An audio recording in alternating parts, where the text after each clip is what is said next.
Dans cette vidéo, je voudrais qu'on regarde ensemble un extrait d'une vidéo que j'ai regardée, un webinaire, sur la site de toutpoursagloire.com qui se pose la question: peut-on vivre l'Église à distance? La vidéo peut se trouver sur la page de toutpoursagloire.com. C'est une vidéo assez longue, donc je vais pas lire, on va pas écouter toute la vidéo, mais je vais prendre à partir de 30 minutes, parce que ici, dans cette vidéo, ils abordent la question du rôle de l'État et l'Église, et je voudrais apporter mon petit grain de sel à leur réponse, parce que ils donnent une réponse que je n'aurais pas donnée. Et donc je voudrais, puisque c'est un sujet que j'ai déjà abordé dans certaines de mes vidéos, je voudrais donner ma réponse, ajouter ma réponse à leur réponse et expliquer brièvement pourquoi je ne suis pas d'accord avec leur réponse. Je tiens à dire tout d'abord que toutpoursagloire.com, c'est une chaîne que j'apprécie. Je suis abonné à cette chaîne sur YouTube parce que c'est une chaîne de qualité. J'apprécie notamment le podcast Un pasteur vous répond avec Florent Varac, qui donne des réponses toujours intéressantes et bibliques, fondées sur la Bible, et qui donne des bons conseils pastoraux. Donc, c'est une chaîne que j'apprécie, et j'ai envie de dire, c'est pour ça que je fais cette critique, parce que celui qui aime bien châtie bien, comme on dit, et c'est parce que les intervenants de ce webinaire sont associés de près ou de loin à l'Évangile 21, l'Évangile 21 qui vient, lui, de The Gospel Coalition. Et j'ai déjà fait une ou deux vidéos dans lesquelles je critique certains articles de The Gospel Coalition, parce que justement, jusqu'à récemment, The Gospel Coalition était un site de référence dans l'Église évangélique aux États-Unis. Mais malheureusement, depuis quelque temps, The Gospel Coalition publie des articles qui sont de plus en plus woke, de plus en plus à gauche. Et c'est une tendance qui est assez inquiétante. Et je ne voudrais pas que les sites Évangile 21 suivent le même chemin que le Gospel Coalition. Donc je suis peut-être trop sur mes gardes, mais je préfère être trop sur mes gardes par rapport à ces enseignements anti-bibliques qui s'introduisent petit à petit dans l'Église évangélique aux États-Unis, que ne pas être assez sur mes gardes et être surpris par la suite. Donc j'espère que ce que je dis ici ne s'avérera pas vrai par la suite, mais je préfère donner cette réponse maintenant en anticipant peut-être, j'espère que j'ai tort, que Évangile 21 suive le même trajectoire que The Gospel Coalition. Je voudrais donner le contexte de ce webinaire. Ces deux messieurs à gauche sont des pasteurs au Canada, au Québec, et récemment, une église Trinity Bible Chapel au Canada, Ontario au Canada. Récemment dans cette église, les pasteurs et les anciens ont été mis en examen pour avoir fait un culte dimanche 27 décembre, un culte de Noël. Donc, voilà comme la situation au Canada, tout de suite, c'est une situation qui est assez grave, où des pasteurs et des anciens sont mis en examen par les autorités canadiennes pour avoir tenu un culte. Donc, écoutons cet extrait de ce webinaire. Il semblerait effectivement qu'en live, pendant le webinaire, on vienne de recevoir une interdiction de se réunir le dimanche, sauf s'ils font exception pour les cultes, on va voir ça. Hein. Je ne sais pas s'il y a eu des annonces entre-temps, mais effectivement, j'ai entendu mon portable sonner, alors je l'avais mis sur silencieux, j'étais en train de me dire que ce n'était pas possible, que Apple, je voulais vraiment jouer contre moi. Mais en fait, non, voilà, on a des alertes ici qui forcent les sonneries des téléphones, et c'est exactement ça qu'on a lu, c'est que toutes les rencontres en présentiel sont interdites, et la présence policière est accrue. Donc voilà. C'était l'information live ce soir. Ouais, que Dieu vous donne la sagesse, les frères, hein, pour gérer ça pour dimanche. Alors, ça tombe bien, Guillaume, que tu parles du gouvernement qui force les sonneries. Moi, il y a eu beaucoup de conversations avec des frères, justement, qui se demandaient, mais jusqu'où on va devoir obéir à ce gouvernement, jusqu'où c'est de l'ordre du bon témoignage et de l'obéissance aux autorités que Dieu a placées au-dessus de nous. Et à partir de quand, en fait, on est en train de désobéir à Dieu, parce que c'est pas le gouvernement qui fixe ce qui est essentiel ou pas, c'est Dieu lui-même. Ouais. Et ça pose la question, en fait, alors, du rapport à l'État. On pourrait faire un webinaire juste sur ça. On n'a pas le temps, on va juste le survoler. Mais peut-être deux angles que je vous propose là de discuter entre nous. L'angle théologique, quelle balise rapide on peut avoir pour réfléchir à la question de la désobéissance civile, mais aussi des balises pastorales.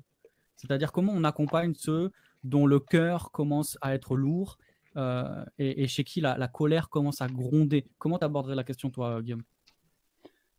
Donc la question est posée ici sur le rôle du gouvernement et on demande une réponse théologique et une réponse pastorale. Donc concernant la réponse théologique, biblique, j'estime moi que je l'ai déjà donnée dans mes vidéos. La réponse biblique concernant les autorités, le fondement doit être posé, et c'est ce que nous voyons dans Romains 13, que les autorités qui ont été mises en place par Dieu, les autorités sont le serviteur de Dieu. L'État est là pour servir Dieu.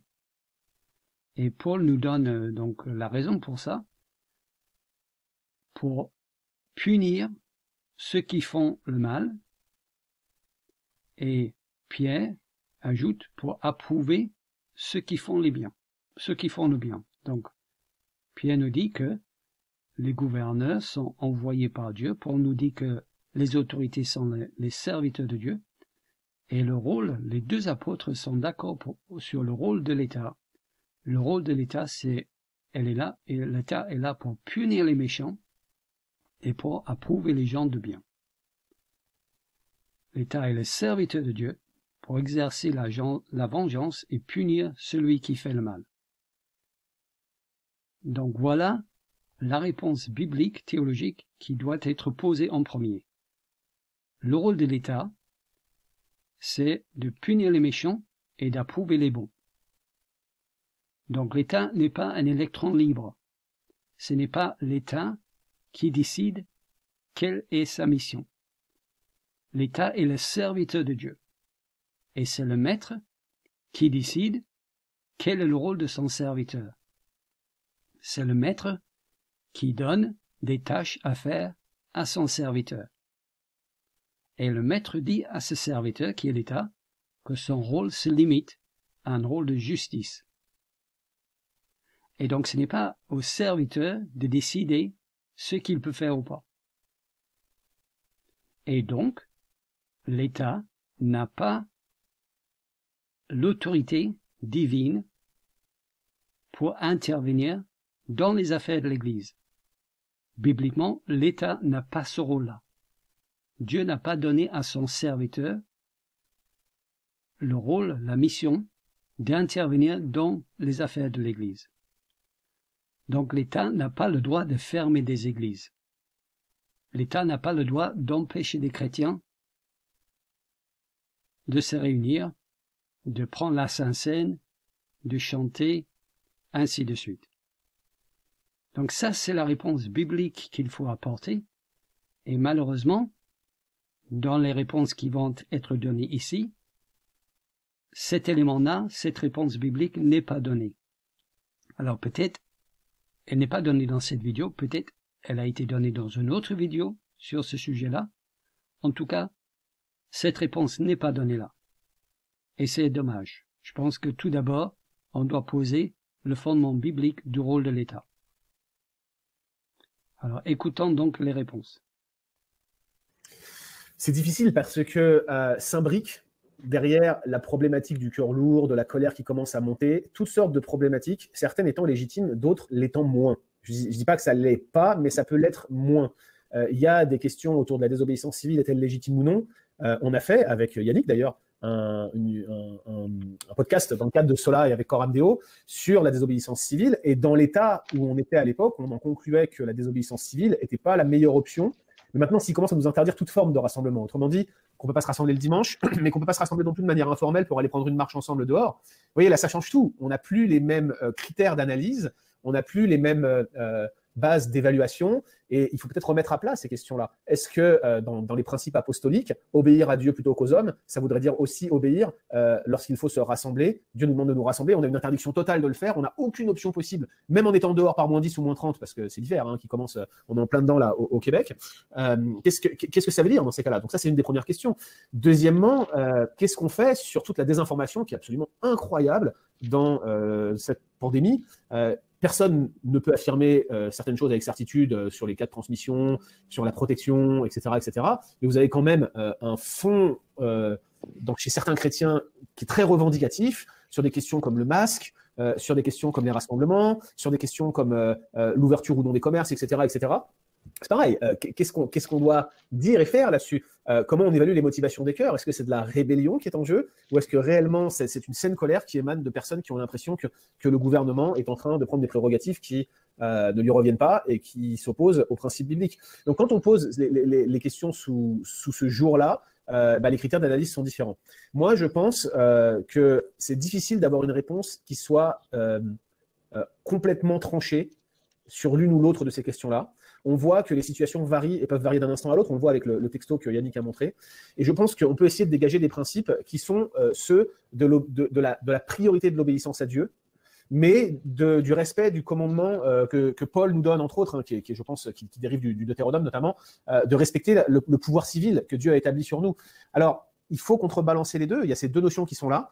Et il faut savoir comment on va interagir avec elles. Mais effectivement, il y a un moment où on ne peut plus suivre les directives du gouvernement quand le gouvernement nous demande de faire des choses qui vont aller à l'encontre des préceptes moraux de Dieu ou des principes de conscience que la parole établit. Et c'est là où il faut en discuter et trouver des réponses aux problématiques concrètes et personnelles que les uns et les autres vivent. Ok, merci. Dans tous les cas, on peut conseiller d'en parler aux anciens dans l'Église. Ouais. C'est ce que je voudrais probablement laisser comme message, c'est que la décision, elle doit être communautaire. Ça ne doit pas être l'une ou l'autre personne individuelle dans l'Église qui doit sortir son drapeau et contraindre les autres. Mais effectivement, il y a des décisions communautaires qui doivent être prises. Et je dirais même plus, si vous êtes dans un mouvement d'Église, ça serait bon de prendre des décisions en association. On a en France le PNEF, qui est relativement bien structuré et qui est très sensible sur ces questions-là. Ce serait vraiment dommage d'agir en franc-tireur si la désobéissance civile devait être mise en jeu, parce que ça engagerait tout le mouvement, en fait. Et ça serait vraiment dommage. Ouais, c'est ça. Est-ce que Joe ou Yannick, vous avez quelque chose à ajouter sur ce point en particulier? Bien, je pense qu'il y a la dimension communautaire au public, et puis il y a une dimension qui est plus personnelle et privée. Donc, où j'en suis, et puis si on veut être honnête, en discutant avec les gens, chacun y va de sa conscience dans le domaine plus privé. Il y a des fois des petits gestes où on va se permettre d'enfreindre des règles parce que le soin à la personne humaine commande juste d'être attentif. Donc, je sais que c'était peut-être pas ça la question, on parle de désobéissance franche ou quelque chose comme ça, mais je vais apporter cette nuance. Il y a une dimension où chacun d'entre nous, on doit examiner nos cœurs d'une part pour savoir s'il y a une réaction de rébellion ou si fondamentalement on demeure ancré dans notre position, on veut honorer les autorités, la ligne qui va tout déterminer, c'est lorsqu'on me demande d'obéir aux hommes plutôt qu'obéir à Dieu. Mais il y a un autre aspect aussi, il y a l'aspect très personnel, individuel, où je pense à une amie qui craint énormément le virus, mais à un point tel où je la vois dépérir. Je la vois s'isoler. Et donc, honnêtement, je ferais quelques billets par moment simplement pour prendre soin d'elle. Parce qu'il y a, pour moi, la personne humaine dont je dois prendre soin ultimement toujours. Donc, il y a toute cette question du fait d'aimer son prochain qui fait que je crois que chacun doit user de discernement devant Dieu, s'assurer que mon cœur n'est pas rebelle et que je prends soin des gens. Je garde ça assez abstrait, là, mais on le voit avec nos parents, on le voit ceux qui ont des parents âgés. Il y a des questions difficiles. J'ai un ami, ses enfants sont... Ben, un de ses enfants est très craintif parce qu'il a de jeunes enfants. Il a déjà perdu donc un de ses enfants très jeune. Et donc, ils ont tendance à être super protecteurs. Ils ne veulent pas de contact. Alors, mon ami qui est le grand-papa dans ce cas-là, comment est-ce qu'il négocie dans ces eaux-là? Donc, je pense qu'il faut encourager les chrétiens à examiner leur cœur devant Dieu, avoir une attitude générale d'obéissance, de respect, et ensuite de chercher à user le discernement pour prendre soin des gens. C'est le deuxième commandement. Je veux aimer mon prochain et ça demande du discernement. Ah, excellent, discernement. Je pense aussi que... Donc, la réponse ici a été surtout pastorale de ces deux pasteurs. Et ce qui ressort de cette réponse, c'est que ils mettent en garde, les deux personnes mettent en garde contre un cœur rebelle. Ça a été dit plusieurs fois par les deux personnes qu'il faut que les chrétiens se gardent contre un cœur rebelle à l'égard des autorités. Et bien sûr, d'après les passages que nous avons lus dans Romains et 1 Pierre, on ne peut qu'être d'accord avec cela. Un chrétien n'est pas un rebelle. Un chrétien doit se soumettre aux autorités tant que ces autorités ne vont pas à l'encontre des commandements. Ceci dit, et c'est pour ça aussi que j'ai fait cette vidéo, parce que c'est une réponse, je pense, digne de The Gospel Coalition, parce que ce n'est que la moitié de la réponse pastorale à donner. Et c'est ça qui m'inquiète avec ce type de réponse.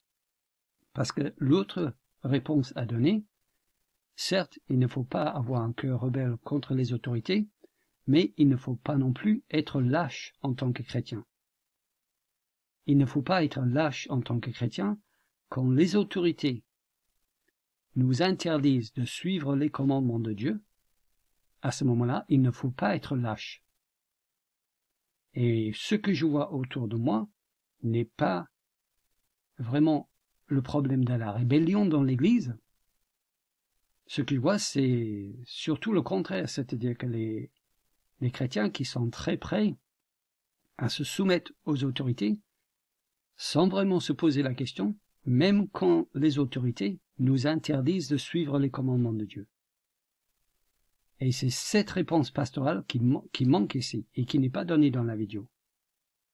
Certes, nous devons garder notre cœur pour ne pas tomber dans l'amertume et la rébellion, ce n'est pas une attitude chrétienne, mais de l'autre côté, quand les autorités commencent à nous interdire de suivre les commandements de Dieu et de vivre notre vie de chrétien, à ce moment-là, le lâcheté est un péché.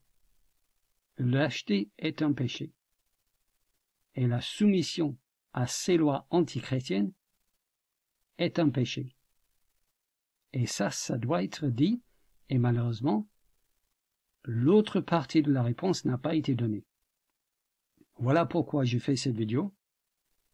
Je n'ai pas envie que l'Évangile 21 suit le même chemin que The Gospel Coalition et devient de plus en plus woke et de plus en plus à gauche, et que ces hommes, auparavant des hommes de qualité qui ont donné un enseignement biblique, commencent à nous dire qu'une partie de la vérité. Donc voilà ce que je pense de ce que j'ai entendu ici. J'aimerais bien avoir votre avis sur la question. Vous pouvez le laisser dans les commentaires et que le Seigneur Jésus vous bénisse.